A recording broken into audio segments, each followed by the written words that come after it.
అసలు red book రాజ్యాంగం అంటే మీకు ఏమన్నా కాళ్ళెమ్మట పడుతున్నాయా ఏంటి? ఆయన రెడ్ బుక్ రాజ్యాంగం అన్నది నేనేదో దాన్ని ఒక నియంత పాలన చేస్తానని అనలేదు. ఎవరైతే తప్పులు చేశారో ఆ గవర్నమెంట్లో ఉన్నప్పుడు ఎవరైతే తప్పులు చేస్తూ ముందుకెళ్ళారో వాళ్ళ పేర్లు నేను ఇక్కడ రాసుకున్నాను. ఆ తప్పులన్నింటినీ రాసుకున్నాను. ఆ మిస్టేక్లన్నింటినీ ఇప్పుడు నేను కరెక్ట్ చేస్తాను అని కొన్ని రాసుకున్నారు. వాటిల్ని ఇప్పుడు మళ్ళీ చట్టపరంగా ఏది కూడా పర్సనల్గా చేయట్లేదు.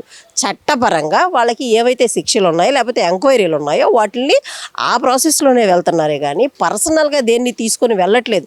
ఒకవేళ పర్సనల్గా తీసుకొని ఇలా మామూలుగానే మీ సోషల్ మీడియా ఎంతో ఉంది, డబ్బులు ఇచ్చి పెట్టే పెయిడ్ ఆర్టిస్టులు ఎంతోమంది, దాంతో మీరు అటాకులు చేపిస్తారుగా. పర్సనల్గా ఇంకేదన్నా చేస్తే ఇదంతా పర్సనల్గా జరుగుతున్నది కాదు.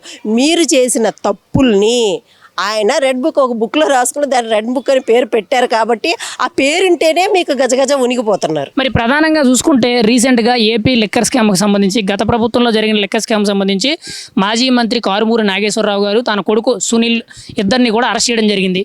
ఈ కేసు ఇలా అరెస్ట్ చేయడంతో ఇప్పుడు వైఎస్ఆర్సీపీ పార్టీ తరఫున ప్రతి ఒక్కరు కూడా ప్రభుత్వం కక్షపూరితంగా వ్యవహరిస్తుంది, దొంగ కేసులు పెడుతుంది, అసలు ఏపీలో లిక్కర్ స్కామే జరగలేదని అంటున్నారు. దీనిపై మీ అభిప్రాయం ఏంటి వాళ్ళని అరెస్ట్ చేయడం మీద?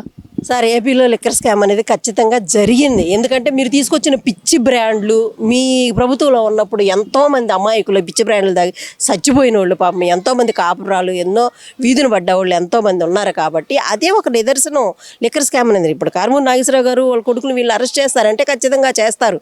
ఎందుకంటే దీనిలో మీరు ప్రధాన నిందితులుగానో ఏమైనా ఏటులు ఏత్రీలుగానో ఇంకా వస్తారు. వచ్చిన వాళ్ళందరినీ ఖచ్చితంగా అరెస్ట్ చేయాలండి. ఎందుకంటే మీరు ఉద్యోగాల మీద, స్టూడెంట్స్ మీద, లేకపోతే మహిళల మీద, లేకపోతే గవర్నమెంట్ పరిపాలన మీద, వీటి మీద దృష్టి పెట్టాల్సింది పోయి లిక్కర్ మీద పెట్టారు. లిక్కర్ మీద విపరీతంగా సంపాదించుకున్నారు. దీంట్లో టీచర్స్ని కూడా ఇన్వాల్వ్ చేశారు. ఆ లిక్కర్ మీద విపరీతంగా సంపాదించుకొని అది కూడా డిజిటలైజ్డ్ కాకుండా డబ్బులు పెట్టుకున్నారు. ఆ విధంగా మీరు డబ్బులు సంపాదించుకున్నారు కాబట్టి ఇవన్నీ ఇప్పుడు ఉమ్మడి గవర్నమెంట్ మీ చేత మొత్తం బయటికి వన్ బై వన్ కక్కిస్తుంది. మొత్తం దీనికి మీరు లెక్కలు చెప్పాల్సి వస్తుంది. సార్, నిప్పులేందే పొగరాదు, తప్పు చేయిందే మీరు బయటికి రారు.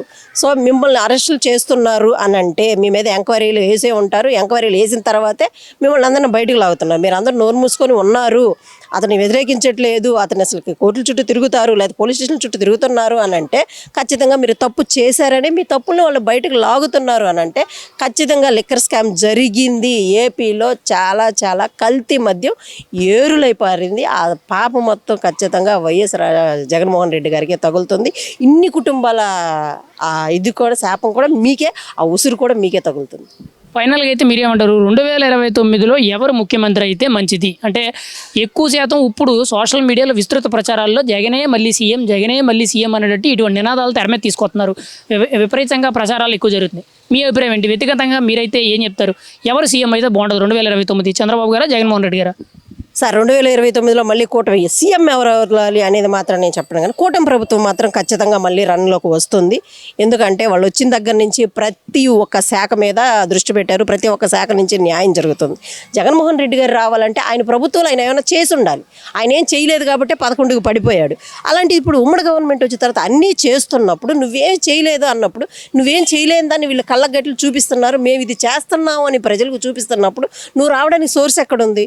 నువ్వు వచ్చే సోర్స్ అయితే ఖచ్చితంగా లేదు. మళ్ళీ నెక్స్ట్ 2029కి ఉమ్మడి గవర్నమెంట్ అయితే ఖచ్చితంగా వస్తుంది.